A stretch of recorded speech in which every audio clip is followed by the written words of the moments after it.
நண்பர்களே, இந்த வீடியோவில் அமானுஷ்ய சம்பவங்கள் பற்றிய தகவல்கள் இருக்கின்றன. இது ஒரு உண்மையான வழக்கு பற்றிய ஆவணத் தொகுப்பு. இதில் எந்தவித மூட நம்பிக்கையையும் ஊக்குவிக்கவில்லை. ஹாலிவுட்டின் புகழ்பெற்ற தி கன்ஜூரிங் திரைப்படத்திற்கு அடிப்படையாக அமைந்த நிஜ சம்பவங்களை பற்றி மட்டுமே இங்கே பேசுகிறோம். Viewer discretion is advised. ஒரு நிமிஷம் நில்லுங்க. நான் இப்போ உங்ககிட்ட ஒரு பொம்மையை பற்றி பேச போறேன். ஒரு சாதாரண பொம்மை, துணியால செய்யப்பட்ட ஒரு ராக்கடி ஆண் பொம்மை. சிவப்பு முடி, முக்கோண மூக்கு, தையல் போட்ட புன்னகை.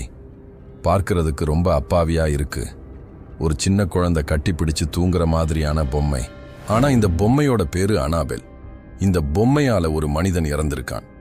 இந்த பொம்மையோட அறையில் தூங்கினவன் மருத்துவமனையில் சேர்ந்திருக்கான். இந்த பொம்மையை தொட்டவன் மோட்டார் சைக்கிள் விபத்துல உயிரிழந்திருக்கான். இந்த பொம்மை தானா இடம் மாறி இருக்கு. இந்த பொம்மை கடிதம் எழுதியிருக்கு. இந்த பொம்மையோட உடம்புல இரத்தக்கரை படிந்திருக்கு. இன்னைக்கு இந்த பொம்மை அமெரிக்காவோட கனெக்டிகட் மாகாணத்தில் ஒரு அருங்காட்சியகத்துல ஒரு கண்ணாடி பெட்டிக்குள்ள அடைச்சு வச்சிருக்கிறாங்க.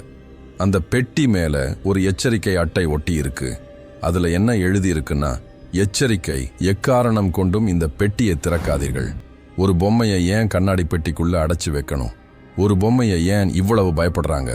இந்த பொம்மைக்குள்ள நிஜமாவே ஏதோ இருக்கா, இல்ல இது வெறும் கட்டுக்கதையா? இன்னைக்கு நான் உங்ககிட்ட சொல்ல போற கதை வெறும் பொம்மையோட கதை மட்டும் இல்ல.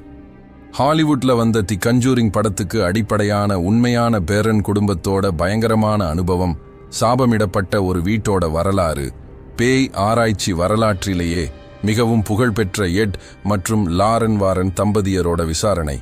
இதெல்லாம் இன்னைக்கு நான் உங்ககிட்ட பேச போறேன். ஆனா ஒன்னு சொல்றேன், இந்த வீடியோவை இரவு நேரத்தில் தனியா பார்க்கிறவங்க கொஞ்சம் கவனமா இருங்க. ஏன்னா இந்த கதையை கேட்டுட்டு நிம்மதியா தூங்குனவங்க யாரும் இல்ல. கதையை ஆரம்பிக்கிற முன்னாடி ஒரு விஷயம் புரிஞ்சுக்கணும். தி கன்ஜூரிங் படத்தை நீங்க பார்த்திருக்கலாம். ஜேம்ஸ் வான் இயக்கத்தில் 2013 வெளியான அந்த படம் உலகம் முழுக்க $31 கோடி வசூல் செய்தது. ஆனா அந்த படத்தோட ஆரம்பத்துல ஒரு வரி வரும், based on a true story, உண்மையான சம்பவத்தை அடிப்படையாக கொண்டது. பல படங்கள் இந்த வரியை ஒரு மார்க்கெட்டிங் தந்திரமா பயன்படுத்தும். ஆனா தி கன்ஜூரிங் விஷயத்துல இது உண்மையிலேயே ஒரு உண்மையான குடும்பத்துக்கு நடந்த சம்பவம். அந்த குடும்பத்தோட பேரு பெர்ரன், ரோஜர் பெர்ரன் மற்றும் கரோலின் பெர்ரன். இவங்களுக்கு 5 பெண் குழந்தைகள், ஆண்ட்ரியா, நான்சி, கிறிஸ்டின், சிந்தியா, எப்ரில். ஒரு அழகான அமெரிக்க குடும்பம். 1971 ஜனவரி மாதம், குளிர்காலம். பெர்ரன் குடும்பம் ஒரு புது வீட்டை வாங்குறாங்க. அந்த வீடு ரோட் ஐலாண்ட் மாகாணத்தில் ஹாரிஸ்வில்ல என்ற ஒரு சிறிய ஊரில் இருந்தது. 14 அறைகள் கொண்ட ஒரு பெரிய பண்ணை வீடு. சுமார் 8 ஏக்கர் நிலம். வீட்டை சுற்றி பெரிய மரங்கள், பச்சை புல்வெளி, ஒரு பழைய கொட்டகை, ஒரு கிணறு. பார்க்கிறதுக்கு ஒரு கனவு வீடு மாதிரி இருந்தது. ரோஜர் பெர்ரன் ஒரு கஷ்டப்பட்டு உழைக்கும் மனிதர். அவர் தன் குடும்பத்துக்கு ஒரு நல்ல வீடு வாங்கணும்னு கொஞ்ச காலமா தேடிக்கிட்டு இருந்தார். இந்த வீட்டை பார்த்ததும் அவருக்கும் கரோலினுக்கும் ரொம்ப பிடிச்சு போச்சு. விலையும் அவங்களோட பட்ஜெட்டுக்குள்ள இருந்தது. உடனே வாங்கிட்டாங்க. குடும்பம் ரொம்ப சந்தோஷமா அந்த வீட்டுக்குள்ள நுழைஞ்சாங்க. 5 பொண்ணுங்களும் ஓடி ஓடி அறைகளை எக்ஸ்ப்ளோர் பண்ணினாங்க. எல்லாருக்கும் தனித்தனி அறை கிடைச்சது. குழந்தைகள் குதூகலமா இருந்தாங்க. ஆனா அந்த முதல் நாள் இரவே ஏதோ தப்பா இருக்குன்னு அவங்களுக்கு தெரிய ஆரம்பிச்சது. முதல் நாள் இரவு குடும்பம் முழுக்க தூங்கிட்டு இருக்காங்க. கரோலின் பெர்ரன் நடு இரவுல திடீர்னு கண் விழிக்கிறாங்க. அவங்களுக்கு ஒரு வித்தியாசமான வாடை வருது. அழுகிப்போன மாமிசத்தோட வாடை. மிகவும் கொடூரமான, குமட்டலை ஏற்படுத்தும் ஒரு நாற்றம். அவங்க வீடு முழுக்க தேடுறாங்க. ஃப்ரிட்ஜை செக் பண்றாங்க, குப்பை தொட்டியை பார்க்கறாங்க, செல்லர்ல போய் பார்க்கறாங்க. எங்கேயும் எந்த அழுகிய பொருளும் இல்ல. ஆனா அந்த வாடை இருக்கு. எங்கிருந்து வருதுன்னே தெரியல. அடுத்த நாள் காலையில அந்த வாடை போயிடுது. கரோலின் நினைக்கிறாங்க, சரி ஏதோ வெளியில இருந்து வந்திருக்கும் என்று. ஆனா அந்த வாடை அடுத்தடுத்த நாட்களிலும் வரும். எப்போதும் இரவுல மட்டும், எப்போதும் திடீர்னு, எப்போதும் எங்கிருந்து வருதுன்னு கண்டுபிடிக்க முடியாது. அப்புறம் குழந்தைகள் விஷயங்களை சொல்ல ஆரம்பிக்கிறாங்க. கடைசி பெண் ஏப்ரில். அவளுக்கு அப்போ வயசு 5. அவ சொல்றா, அம்மா, எங்க அறையில ஒரு பொண்ணு வர்றா. அவ என்கிட்ட பேசுறா. அவ சிரிக்கிறா. ஆனா அவளோட முகம் சில நேரங்களில மாறுதுன்னு. கரோலின் முதல்ல இதை ஒரு குழந்தையோட கற்பனைன்னு நினைக்கிறாங்க. 5 வயசு குழந்தை, இமேஜினரி ஃப்ரெண்ட் இருக்கும், நார்மல் தான்னு. ஆனா ஏப்ரில் மட்டும் இல்ல, நான்சியும் சொல்றா, அம்மா, நான் தூங்கும்போது யாரோ என் தலைமுடியை இழுக்கிறாங்கன்னு. கிறிஸ்டின் சொல்றா, நான் படிக்கும்போது யாரோ என் பின்னாடி நிக்கிற மாதிரி ஒரு ஃபீலிங் வருதுன்னு.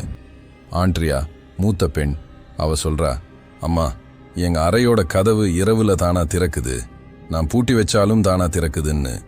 கரோலின் இதையெல்லாம் கேட்டுட்டு கொஞ்சம் கவலைப்படுறாங்க. ஆனா ரோஜர் கிட்ட சொல்லும்போது ரோஜர் சொல்றார், புது வீடு, குழந்தைகள் அட்ஜஸ்ட் ஆகிட்டு இருக்காங்க, இது நார்மல்னு. ரோஜர் ஒரு பிராக்டிக்கல் மனிதர், பேய் பிசாசு இதெல்லாம் நம்ப மாட்டாரு. ஆனா அடுத்த சில வாரங்களில் நடந்தது ரோஜரையும் யோசிக்க வச்சது. வீட்டில் இருக்கிற கதவுகள் தானா சத்தமா மூடுறது திறக்கிறது.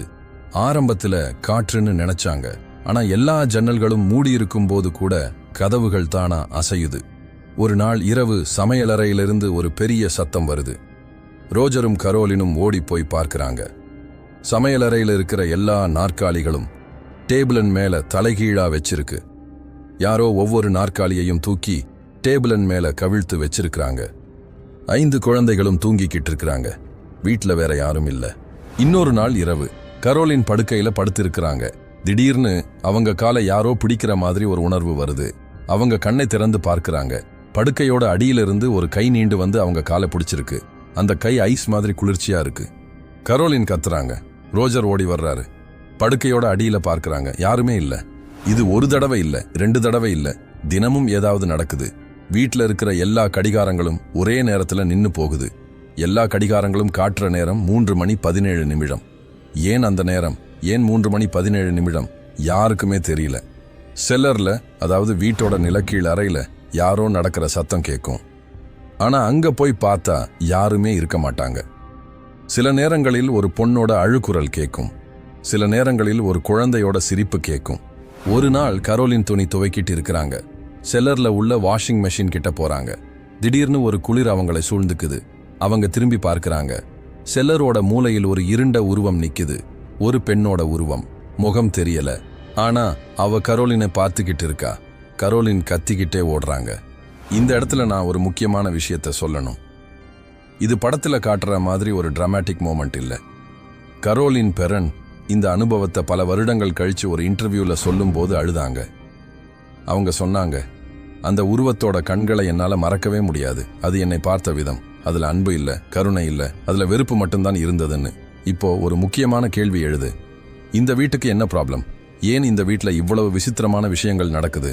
பெர்ரன் குடும்பம் அந்த வீட்டோட வரலாற்றை ஆராய ஆரம்பிக்கிறாங்க. அப்போதான் அவங்களுக்கு அந்த அதிர்ச்சிகரமான உண்மை தெரிய வருது. அந்த வீடு 1836 கட்டப்பட்டது. அதாவது அந்த வீட்டுக்கு 135 வருடங்களுக்கு மேல வயசு. அந்த வீட்டில் பல குடும்பங்கள் வாழ்ந்திருக்கு. ஆனா அந்த குடும்பங்களின் வரலாறு மிகவும் பயங்கரமானது. அந்த வீட்டில் வாழ்ந்த ஒரு பெண்ணோட பேரு பாத்ஷீபா ஷெர்மன். அவ 19ஆம் நூற்றாண்டில் அந்த வீட்டில் வாழ்ந்தவ. பாத்ஷீபா பத்தி பல கதைகள் இருக்கு. ஒரு கதை என்னன்னா, அவ தன்னோட சின்ன குழந்தைய ஒரு பலியா கொடுத்ததா சொல்றாங்க. ஒரு பெரிய ஊசியால அந்த குழந்தையோட தலையில குத்தி கொன்னதா சொல்றாங்க. அப்புறம் அவ தன்னைத்தானே ஒரு மரத்துல தூக்கிட்டு தற்கொலை செய்துக்கிட்டா. அந்த மரம் எந்த மரம் தெரியுமா? பெர்ரன் குடும்பத்தோட வீட்டுக்கு பின்னாடி இருக்கிற அதே மரம். ஆனா பாத்ஷீபா மட்டும் இல்ல, அந்த வீட்ல மற்றும் அந்த நிலத்தில வாழ்ந்த பலருக்கு பயங்கரமான முடிவு வந்திருக்கு. ஒரு சிறுமி அந்த கிணற்றில் விழுந்து இறந்திருக்கா. 2 சிறுவர்கள் அந்த கொட்டகையில மர்மமான முறையில் இறந்திருக்கிறாங்க. ஒரு பணிப்பெண் செல்லர்ல தூக்கில் தொங்கி இறந்திருக்கா. ஒரு மனிதன் அந்த சொத்தோட எல்லையில ரத்தம் வழிஞ்சு கிடந்து இறந்திருக்கான். அந்த நிலத்தில குறைந்தது 8 டாக்குமெண்டட் மரணங்கள் நடந்திருக்கு. எல்லாமே இயற்கைக்கு மாறான முறையில, எல்லாமே வன்முறையான முடிவுகள். ஒவ்வொரு குடும்பமும் அந்த வீட்டில் நுழையும். சில காலம் கழிச்சு ஏதாவது பயங்கரமான விஷயம் நடக்கும். அவங்க வீட்டை விட்டு ஓடிடுவாங்க. பெர்ரன் குடும்பம் இந்த வரலாற்றை தெரிஞ்சுக்கிட்ட பிறகு பயந்துட்டாங்க. ஆனா அவங்க கிட்ட அந்த வீட்டை விட்டு போற அளவுக்கு பணம் இல்லை. அவங்க எல்லா சேவிங்ஸையும் போட்டு இந்த வீட்டை வாங்கி இருக்கிறாங்க. வேற வீடு வாங்குற நிலையில அவங்க இல்லை. அவங்க அந்த வீட்டில் இருக்கத்தான் வேண்டி இருந்தது. அடுத்தடுத்த மாதங்களில சம்பவங்கள் இன்னும் மோசமா மாறுச்சு. கரோலினுக்கு விளக்க முடியாத காயங்கள் வர ஆரம்பிச்சது. காலையில எழுந்திருக்கும் போது அவங்க உடம்புல பெரிய பெரிய நீல நிற கன்னங்கள் இருக்கும். யாரோ இரவுல அவங்கள கிள்ளின மாதிரி. சில நாட்களில் அவங்க கையில ஊசியால குத்தின மாதிரி சிறிய புள்ளிகள் இருக்கும். பாத்ஷீபா ஷெர்மன் தன் குழந்தைய ஊசியால கொன்னா இல்லையா, அதே மாதிரி ஊசி குத்து கரோலினோட உடம்புல தெரிஞ்சது. ஒரு இரவு மிகவும் பயங்கரமான சம்பவம் நடக்குது. கரோலின் தூங்கிக்கிட்டு இருக்கிறாங்க. திடீர்னு அவங்க படுக்கை நடுங்க ஆரம்பிக்குது. அவங்க கண்ணை திறக்கிறாங்க. அவங்களுக்கு மேல ஒரு கனமான பாரம் இருக்கிற மாதிரி ஃபீல் ஆகுது. மூச்சு விட முடியல. யாரோ அவங்க நெஞ்சில உட்கார்ந்திருக்கிற மாதிரி. அவங்க கத்த முயற்சிக்கிறாங்க, ஆனா குரல் வரல. ரோஜர் பக்கத்துல தூங்கிக்கிட்டு இருக்காரு, ஆனா அவரை எழுப்ப முடியல. இது சில நிமிடங்கள் நீடிச்சது. அப்புறம் திடீர்னு அந்த பாரம் எடுபட்ட மாதிரி ஆகிடுது. கரோலின் எழுந்திருக்கிறாங்க. அவங்க நெஞ்சில சிவப்பா ஒரு கையோட அச்சு இருக்கு. யாரோ அவங்க நெஞ்சில கையை வச்சு அழுத்தின மாதிரி. குழந்தைகளுக்கும் பயங்கரமான அனுபவங்கள் வர ஆரம்பிச்சது. சிந்தியா ஒரு நாள் இரவு கத்திக்கிட்டே ஓடி வர்றா. அம்மா, என் படுக்கையோட அடியில யாரோ இருக்காங்க, அவங்க என் கையை பிடிச்சாங்கன்னு சொல்றா. ஆண்ட்ரியா ஒரு நாள் இரவு எழுந்திருக்கிறா. அவ அறையோட மூலையில ஒரு பெண் நிக்கிறா. அந்த பெண்ணோட கழுத்து ஒரு பக்கம் சாய்ஞ்சிருக்கு, தூக்கிலிட்டுக்கிட்ட மாதிரி. ஆண்ட்ரியா கத்துறா, ஆனா அந்த பெண் மறையல. அவ அங்கேயே நின்னுகிட்டு இருக்கா. ஆண்ட்ரியாவை பார்த்துக்கிட்டே இருக்கா. இந்த சமயத்துல பெர்ரன் குடும்பம் உதவி தேட முடிவு செய்யுது. ஊர்ல இருக்கிற போதகர் கிட்ட போறாங்க, பிரீஸ்ட் கிட்ட போறாங்க. யாரும் உதவ மறுக்கிறாங்க. சிலர் நம்ப மறுக்கிறாங்க, சிலர் பயந்து ஒதுங்குறாங்க. பெர்ரன் குடும்பம் கம்ப்ளீட்லி தனிமையில நிக்குது. இந்த நேரத்துல தான் ஒரு நபர் அவங்களுக்கு ஒரு சஜஷன் கொடுக்கிறார். எட் மற்றும் லாரன் வாரன் என்ற தம்பதியை கான்டாக்ட் பண்ணுங்கன்னு. இவங்க யாருன்னு உங்களுக்கு தெரிய வேண்டாமா? எட் வாரன் பிறந்தது 1926, இறந்தது 2006. அவர் அமெரிக்காவோட ஒரே செல்ஃப் டாட் டிமானாலஜிஸ்ட், அதாவது சாத்தானியல் நிபுணர். கேத்தலிக் சர்ச்சின் அங்கீகாரம் பெற்ற ஒரே ஒரு லே டிமானாலஜிஸ்ட் அவர்தான். லாரன் வாரன் பிறந்தது 1927, இறந்தது 2019. அவங்க ஒரு கிளார்வாயண்ட், அதாவது சாதாரண மனிதர்களால் பார்க்க முடியாத உருவங்களை பார்க்கும் திறன் கொண்டவங்க. அவங்க 8 வயசுல இருந்தே இந்த திறன் இருப்பதாக சொல்லியிருக்காங்க. எட்டும் லாரனும் சேர்ந்து New England society for psychic research என்ற ஒரு அமைப்பை நடத்தினாங்க. இவங்க 10,000க்கும் மேற்பட்ட பாராநார்மல் கேசஸை இன்வெஸ்டிகேட் பண்ணியிருக்காங்க. ஆமா, 10,000. இவங்களோட மிகவும் பிரபலமான கேஸ்கள் என்னன்னா, Amityville horror case, Enfield poltergeist case, Smurl haunting case மற்றும் நாம இப்போ பேசிக்கிட்டு இருக்கிற பெரன் ஃபேமிலி கேஸ். 1973 எட்டும் லாரனும் பெர்ரன் குடும்பத்தோட வீட்டுக்கு வர்றாங்க. லாரன் வாரன் அந்த வீட்டுக்குள்ள நுழைஞ்ச அந்த நொடியே ஒரு வார்த்தை சொல்றாங்க. இந்த வீட்ல ஒரு இருண்ட ஆற்றல் இருக்கு. இது ஒரு சாதாரண ஹாண்டிங் இல்ல, இது ஒரு டீமானிக் பிரசன்ஸ்ன்னு. எட்வாரன் அந்த வீட்ல முழுமையான இன்வெஸ்டிகேஷன் நடத்துறார். அவர் ஆடியோ ரெக்கார்டர்ஸ் வைக்கிறாரு, டெம்பரேச்சர் சென்சர்ஸ் வைக்கிறாரு, கேமராஸ் வைக்கிறார். அவர் கண்டுபிடிச்ச விஷயங்கள் மிகவும் டிஸ்டர்பிங்கா இருந்தது. செல்லர்ல டெம்பரேச்சர் மற்ற அறைகளை விட எப்போதும் 15 டிகிரி குறைவா இருந்தது. இதுக்கு எந்த சயின்டிஃபிக் எக்ஸ்பிளனேஷனும் இல்லை. ஆடியோ ரெக்கார்டர்ஸ்ல விளக்க முடியாத குரல்கள் ரெக்கார்ட் ஆச்சு. ஒரு ரெக்கார்டிங்ல ஒரு பெண்ணோட குரல் கிளியர்லி சொல்லுது, get out, get out, get அவுட்னு. வேற ஒரு ரெக்கார்டிங்ல ஒரு குழந்தையோட அழுகுரல் ரெக்கார்ட் ஆச்சு. ஆனா அந்த நேரத்துல பெர்ரன் குடும்பத்தோட 5 பெண்களும் தூங்கிக்கிட்டு இருந்தாங்க. லாரன் வாரன் ஒரு சியான்ஸ் நடத்துறாங்க, அதாவது ஆவிகளோடு தொடர்பு கொள்ளுற ஒரு சடங்கு. இந்த சியான்ஸின் போது ஒரு பயங்கரமான சம்பவம் நடக்குது. கரோலின் பெர்ரன் திடீர்னு மாறுறாங்க. அவங்க நாற்காலியிலிருந்து மேலே தூக்கப்படுறாங்க.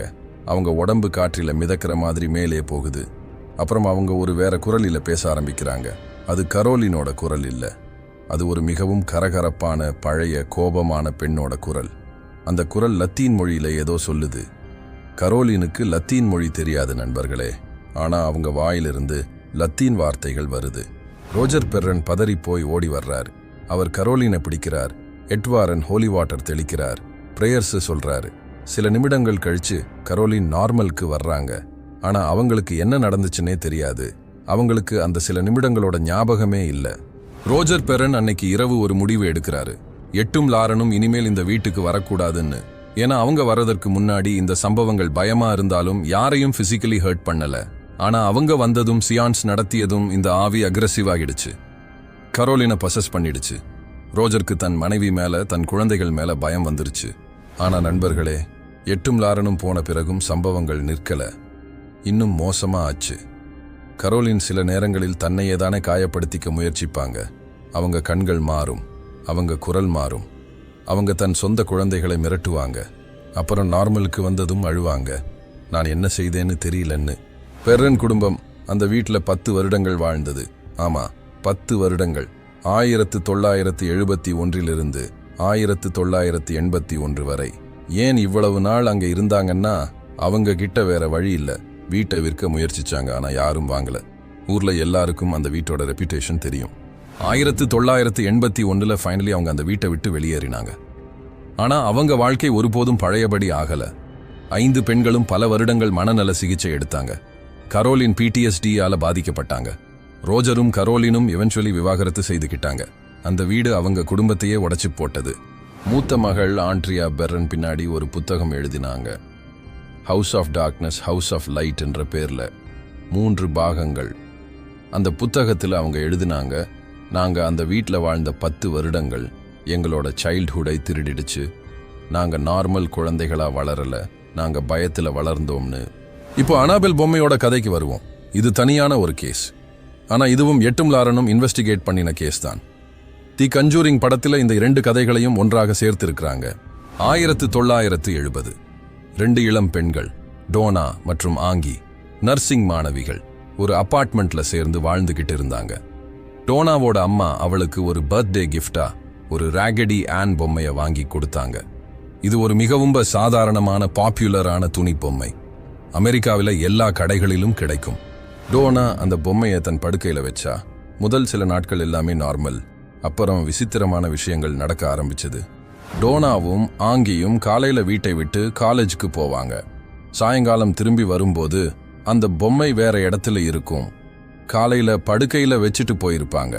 சாயங்காலம் வரும்போது பொம்மை சோஃபாவில் இருக்கும், இல்ல டைனிங் டேபிள்ல இருக்கும், இல்ல வேற ஒரு அறையில இருக்கும். முதல்ல அவங்க நினைச்சாங்க யாராவது வீட்டுக்குள்ள வந்து பிராங்க் பண்றாங்கன்னு. கதவை லாக் பண்றாங்க, ஜன்னல்களை மூடுறாங்க. ஆனா அடுத்த நாளும் பொம்மை மூவ் ஆகி இருக்கு. யாரும் உள்ள வரல, யாரும் வெளியே போகல. ஆனா பொம்மை தானா இடம் மாறுது. அப்புறம் இன்னும் டிஸ்டர்பிங்கான விஷயம் நடக்குது. ஒரு நாள் அவங்க வீட்டுக்கு வரும்போது பொம்மையோட அருகில ஒரு சிறிய துண்டு காகிதம் இருக்கு. அதுல பென்சில்ல ஏதோ எழுதியிருக்கு, ஹெல்ப் மீ ஹெல்ப் மீன்னு. டோனாவும் ஆங்கியும் பதறி போறாங்க. ஏன்னா அவங்க வீட்டில் பென்சிலும் இல்லை, பார்ச்மெண்ட் பேப்பரும் இல்லை. அந்த காகிதம் எங்கிருந்து வந்தது, யார் எழுதுனது? இது தொடர்ந்து நடக்குது. பொம்மை மூவ் ஆகுது, மெசேஜஸ் வருது. ஒரு நாள் டோனா வீட்டுக்கு வரும்போது பொம்மையோட நெஞ்சில ரத்தக்கரை இருக்கு. சிவப்பா, ஸ்டிக்கியா, ரியல் பிளட் மாதிரி. டோனா அலர்றா. டோனாவும் ஆங்கியும் ஒரு மீடியம் ஐ, அதாவது ஆவிகளோடு பேசும் திறன் கொண்ட ஒரு பெண்ணை வீட்டுக்கு கூட்டிட்டு வர்றாங்க. அந்த மீடியம் ஒரு சியான்ஸ் நடத்துறா. அந்த சியான்ஸ்ல ஒரு ஆவி கம்யூனிகேட் பண்றதா சொல்றா. அந்த ஆவியோட பேரு அனாபெல் ஹிக்கின்ஸ் என்று சொல்றா. அவ ஒரு 7 வயது சிறுமியாம். அந்த அபார்ட்மெண்ட் இருக்கிற இடத்துல முன்னாடி அவ வாழ்ந்ததாம். அவ இறந்துட்டாளாம். அவளோட ஆவி இந்த பொம்மையில தங்கி இருக்கான். அவளுக்கு அன்பு வேணுமாம், கவனிப்பு வேணுமாம். டோனாவும் ஆங்கியும் இதை நம்புறாங்க. பாவம், ஒரு சின்ன பொண்ணோட ஆவி, அவளுக்கு கம்ஃபர்ட் கொடுப்போம்னு டிசைட் பண்றாங்க. அவங்க பொம்மையை வீட்டில் வச்சுக்கிறாங்க, அதோட பேசுறாங்க, அதை கம்ஃபர்ட் பண்றாங்க. ஆனா இது ஒரு மிகப்பெரிய தவறு. அவங்க நண்பன் லூ, அவன் அந்த அபார்ட்மெண்ட்டுக்கு அடிக்கடி வருவான். லூக்கு ஆரம்பத்திலிருந்தே அந்த பொம்மை பிடிக்காது. அவன் சொல்வான், இந்த பொம்மையில ஏதோ ப்ராப்ளம் இருக்கு, இதை தூக்கி எறியுங்கன்னு. ஆனா டோனாவும் ஆங்கியும் கேட்க மாட்டாங்க. ஒரு இரவு லூ அந்த அபார்ட்மெண்ட்ல தூங்குறான். அவனுக்கு ஒரு கனவு வருது. கனவுல அந்த பொம்மை அவன் படுக்கையில இருக்கு. பொம்மை மெல்ல மெல்ல அவன் காலில் ஏறுது. அவன் இடுப்புக்கு வருது, அவன் நெஞ்சுக்கு வருது, அவன் கழுத்துக்கு வருது. பொம்மையோட துணி கைகள் அவன் கழுத்தை நெரிக்க ஆரம்பிக்குது. லூக்கு மூச்சு விட முடியல. அவன் கத்த முயற்சிக்கிறான், ஆனா குரல் வரல. திடீர்னு அவன் கண் விழிக்கிறான். கனவுதான், ஆனா அவன் கழுத்துல சிவப்பா யாரோ நெரிச்ச மாதிரி தடம் இருக்கு. இன்னொரு நாள் லூக்கு இன்னும் மோசமான அனுபவம் வருது. அவன் அபார்ட்மெண்ட்ல இருக்கும்போது திடீர்னு அவன் நெஞ்சில ஒரு பர்னிங் சென்சேஷன் வருது. அவன் ஷர்ட்டை தூக்கி பார்க்கிறான். அவன் நெஞ்சில 7 ஸ்கிராட்ச் மார்க்ஸ் இருக்கு. ஒரு மிருகம் நகத்தால் பிராண்டின மாதிரி. ஆழமான ரத்தம் வழியுற ஸ்கிராட்ச் மார்க்ஸ். யாரும் அவனை டச் பண்ணல, ஆனா ஸ்கிராட்ச் மார்க்ஸ் இருக்கு. இந்த சமயத்தில் டோனா ஃபைனலி எட் மற்றும் லாரன் வாரனை கான்டாக்ட் பண்றா. எட்டும் லாரனும் வந்து இன்வெஸ்டிகேட் பண்றாங்க. லாரன் அந்த பொம்மையை பார்த்ததும் சொல்றாங்க, இதுல ஒரு 7 வயது சிறுமியோட ஆவி இல்ல, இது ஒரு இன்ஹியூமன் ஸ்பிரிட், ஒரு டீமன். இந்த பொம்மையை ஒரு வெஸ்ஸலா, ஒரு கருவியா பயன்படுத்தி மனிதர்களை மேனிப்புலேட் பண்றதுன்னு எட்வாரன் விளக்குறாரு. டீமன்கள் நேரடியா மனிதர்களை பசஸ் பண்ணாது. முதல்ல ஒரு பொருளை பசஸ் பண்ணும். அந்த பொருள் மூலமா மனிதர்களோட நம்பிக்கையை பெறும், அவங்களோட சிம்பத்தியை பெறும், அவங்களை எமோஷனலி அட்டாச் ஆக செய்யும். அப்புறம் ஸ்லோலி அந்த மனிதர்களையே பசஸ் பண்ண ஆரம்பிக்கும். இதுதான் டோனாவுக்கும் ஆங்கிக்கும் நடந்துகிட்டு இருந்தது. அவங்க அந்த பொம்மையை ஒரு குழந்தையோட ஆவின்னு நம்பி அதுகிட்ட எமோஷனலா அட்டாச் ஆகிட்டாங்க. அதுதான் டீமனுக்கு வேண்டியது. எட் வாரன் அந்த பொம்மையை தன் வீட்டுக்கு கொண்டு போறாரு. ஒரு கேத்தலிக் பிரீஸ்டை கூட்டிட்டு வந்து பிளெஸிங் செய்கிறார். அப்புறம் அந்த பொம்மையை ஒரு ஸ்பெஷலி டிசைன்டு கண்ணாடி பெட்டிக்குள்ள வைக்கிறார். அந்த பெட்டி மேல ஹோலி வாட்டர் தெளிக்கிறாரு. வார்னிங் சைன் ஒட்டுறாரு. ஆனா நண்பர்களே, அனாபெல் பொம்மையோட கதை இங்க முடியல. எட்டும் லாரனும் தங்களோட வீட்டுல ஒரு ஆக்கல்ட் மியூசியம் வச்சிருந்தாங்க. அதாவது அவங்க இன்வெஸ்டிகேட் பண்ணின எல்லா கேசஸ்லயும் கலெக்ட் பண்ணின பசஸ்ட் பொருட்களை அந்த மியூசியம்ல வச்சிருந்தாங்க. அனாபெல் பொம்மையும் அந்த மியூசியம்ல இருந்தது. ஒரு நாள் ஒரு இளம் ஜோடி அந்த மியூசியம்க்கு விசிட்க்கு வர்றாங்க. அந்த இளைஞன் அனாபெல் பொம்மையோட கிளாஸ் கேஸை பார்த்து சிரிக்கிறான். இது எல்லாம் ஃபேக், இது ஒரு சாதாரண பொம்மை, இதுல என்ன பேய் இருக்குன்னு கேலி பண்றான். அவன் கிளாஸ் கேஸை தட்டுறான், பொம்மையை கிண்டல் பண்றான். ஐ டேர் யூ டூ சம்திங்னு சேலஞ்ச் பண்றான். எட்வாரன் அவனை வெளியே போக சொல்றாரு. வேடிக்கையா எடுத்துக்காதே, இது டேஞ்சரஸ்ன்னு வார்ன் பண்றாரு. ஆனா அந்த இளைஞன் சிரிச்சுக்கிட்டே போறான். அந்த இளைஞனும் அவனோட கேர்ள் ஃப்ரெண்டும் மியூசியம்ல இருந்து கிளம்பி மோட்டார் சைக்கிள்ல போறாங்க. 3 மணி நேரம் கழிச்சு ஒரு ரோட்ல அவங்க மோட்டார் சைக்கிள் ஒரு மரத்துல மோதுது. அந்த இளைஞன் சம்பவ இடத்திலேயே இறந்துட்டான். அவனோட கேர்ள் ஃப்ரெண்ட் ஹாஸ்பிட்டல்ல 1 வருடம் இருந்தா. இது கோயின்சிடென்ஸா இருக்கலாம். ஆனா எட்வாரன் சொன்னாரு, நான் அவனை வார்ன் பண்ணினேன், அவன் கேட்கல, அனாபெல்ல இன்சல்ட் பண்ணினான், 3 மணி நேரத்துல அவன் இறந்துட்டான். இது கோயின்சிடென்ஸ் இல்லைன்னு. இது போல பல சம்பவங்கள் நடந்ததா சொல்றாங்க. மியூசியம்ல அனாபெல்லோட கிளாஸ் கேஸை தொட்டவங்க ஆக்சிடென்ட்ல சிக்கி இருக்காங்க. கேலி பண்ணினவங்களுக்கு கெட்ட விஷயங்கள் நடந்திருக்கு. எட்வாரன் ஒவ்வொரு வாரமும் ஒரு கேத்தலிக் பிரீஸ்ட கூட்டிட்டு வந்து அந்த பொம்மைக்கு பிளெஸிங் செய்வார். எட்வாரன் 2006ல இறந்தார். லாரன் வாரன் 2019ல இறந்தாங்க. இப்போ அந்த மியூசியமை அவங்களோட மகன் டோனி ஸ்பேரா நடத்துறாரு. 2020ல கோவிட் லாக்டவுன் சமயத்துல ஒரு ரூமர் பிரவுச்சு. அனாபெல் பொம்மை கிளாஸ் கேஸ்ல இருந்து எஸ்கேப் ஆகிடுச்சுன்னு. இந்த ரூமர் இன்டர்நெட்ல வைரல் ஆச்சு. மில்லியன்ஸ் ஆஃப் பீப்புள் பேனிக் ஆனாங்க. டோனி ஸ்பேரா ஒரு வீடியோ போட்டு கிளாரிஃபை பண்ணினாரு, இல்ல பொம்மை சேஃபா கிளாஸ் கேஸ்ல இருக்கு, யாரும் பயப்பட வேண்டாம்னு. ஆனா அந்த ரூமர் எவ்வளவு பயத்தை உருவாக்குச்சுன்னா, ட்விட்டர்ல அனபெல் எஸ்கேப்ட் என்ற ஹேஷ்டேக் ட்ரெண்டிங் ஆச்சு. இப்போ ஒரு நிமிஷம் நின்னு யோசிப்போம், இதெல்லாம் உண்மையா இல்லையா? முதல்ல ஸ்கெப்டிக்ஸ் என்ன சொல்றாங்கன்னு பார்ப்போம். ஸ்கெப்டிக்ஸ் சொல்றாங்க எட் மற்றும் லாரன் வாரன் ஒரு ஃப்ராடுன்னு. அவங்க பணத்துக்காக இந்த கதைகளை ஃபேப்ரிகேட் பண்ணினாங்கன்னு. அவங்க புக்ஸ் எழுதியிருக்காங்க, லெக்சர்ஸ் கொடுத்திருக்காங்க, மியூசியம் நடத்தியிருக்காங்க, இதெல்லாத்துலயும் பணம் சம்பாதிச்சிருக்காங்கன்னு. பெரன் குடும்பமும் பின்னாடி புக்ஸ் எழுதி பணம் சம்பாதிச்சிருக்காங்கன்னு. ஸ்கெப்டிக்ஸ் இன்னொரு விஷயமும் சொல்றாங்க. பழைய வீடுகள்ல சத்தம் வரும், கதவுகள் தானா திறக்கும் மூடும், இதுக்கெல்லாம் சயின்டிஃபிக் எக்ஸ்பிளனேஷன் இருக்கு. Wood expansion, wind pressure, old plumbing, இதெல்லாம் காரணமா இருக்கலாம்னு. ஆனா பிலீவர்ஸ் என்ன சொல்றாங்கன்னா, பெர்ரன் குடும்பத்தோட 5 பெண்களும் இண்டிபெண்டன்ட்லி தனித்தனியா சேம் எக்ஸ்பீரியன்ஸஸை டிஸ்கிரைப் பண்றாங்க. குழந்தைகள் பொய் சொல்ல வாய்ப்பு குறைவு. கரோலினோட உடம்புல வந்த unexplained injuries real. Medical records இருக்கு. அந்த வீட்டோட documented death history real. Court records இருக்கு. நான் பர்சனலி ஒரு முடிவு சொல்ல போறதில்லை நண்பர்களே. கோஸ்ட் இருக்கா இல்லையான்னு நான் டிசைட் பண்ற ஆள் இல்ல.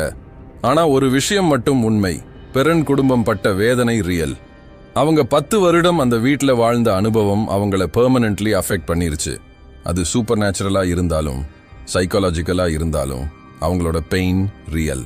தி கன்ஜூரிங் படம் வரும்போது ஆண்ட்ரியா பெர்ரன் ஒரு இன்டர்வியூல சொன்னாங்க, படம் நல்லா இருக்கு, ஆனா உண்மை படத்தை விட 10 மடங்கு பயங்கரமானது. படத்துல காட்டாத விஷயங்கள் நிறைய இருக்கு, ஏன்னா அதை காட்டினா யாரும் நம்ப மாட்டாங்கன்னு. நண்பர்களே, ஒரு கடைசி விஷயம் சொல்லிட்டு முடிக்கிறேன். அந்த வீடு இன்னைக்கும் இருக்கு. ரோட் ஐலாண்ட்ல ஹாரிஸ்வில்ல அதே அட்ரஸ்ல அதே வீடு நிக்குது. பெர்ரன் குடும்பம் போன பிறகு வேற பல குடும்பங்கள் அந்த வீட்டில் வாழ்ந்திருக்கு. 2019ல கோரி அண்ட் ஜெனிஃபர் ஹைன்சன் என்ற தம்பதி அந்த வீட்டை வாங்கினாங்க. அவங்க அந்த வீட்டை ஒரு பேரநார்மல் டூரிஸ்ட் ஸ்பாட்டா மாத்தினாங்க. இப்போ நீங்க பணம் கட்டினா அந்த வீட்டில் ஒரு இரவு தங்கலாம். ஓவர் நைட் பேரநார்மல் எக்ஸ்பீரியன்ஸ்னு அட்வர்டைஸ் பண்றாங்க. ஆனா ஒரு இன்ட்ரெஸ்டிங் விஷயம் என்னன்னா, அந்த வீட்டில் தங்கினவங்க பலர் சொல்றாங்க இரவுல ஏதோ நடக்குதுன்னு, கதவுகள் தானா அசையுதுன்னு, யாரோ நடக்கிற சத்தம் கேக்குதுன்னு, செல்லர்ல ஒரு குளிர் இருக்குதுன்னு. நம்புறீங்களா நம்பல, இது உங்க சாய்ஸ். ஆனா ஒரு விஷயம் மட்டும் நிச்சயம், இந்த உலகத்துல நமக்கு புரியாத விஷயங்கள் நிறைய இருக்கு. நாம எல்லாத்தையும் அறிவியல் பூர்வமா விளக்கிட முடியாது. சில விஷயங்கள் விளக்கத்துக்கு அப்பாற்பட்டவை. அந்த மிஸ்ட்ரி தான் இந்த உலகத்தை இன்ட்ரெஸ்டிங்கா வச்சிருக்கு. நீங்க எப்போவாவது உங்க வீட்டுல யாரோ இருக்காங்கன்னு ஃபீல் பண்ணியிருக்கீங்களா? இல்ல ஏதாவது விளக்க முடியாத அனுபவத்தை சந்திச்சிருக்கீங்களா? கமெண்ட்ல சொல்லுங்க. நான் படிக்க ஆசைப்படுறேன். இந்த வீடியோ பிடிச்சிருந்தா லைக் பட்டனை அழுத்துங்க. இது போன்ற மர்மமான உண்மை கதைகளை தொடர்ந்து கேட்கணும்னா புத்தகச்சோலை சேனலுக்கு சப்ஸ்கிரைப் பண்ணுங்க. பெல் ஐகானை அழுத்துங்க. அடுத்த வீடியோல தி கஞ்சூரிங்கை விட பயங்கரமான இன்னொரு மர்மமான உண்மை கதையோட வர்றேன். இது புத்தகச்சோலை. கீப் வாட்சிங். Stay safe.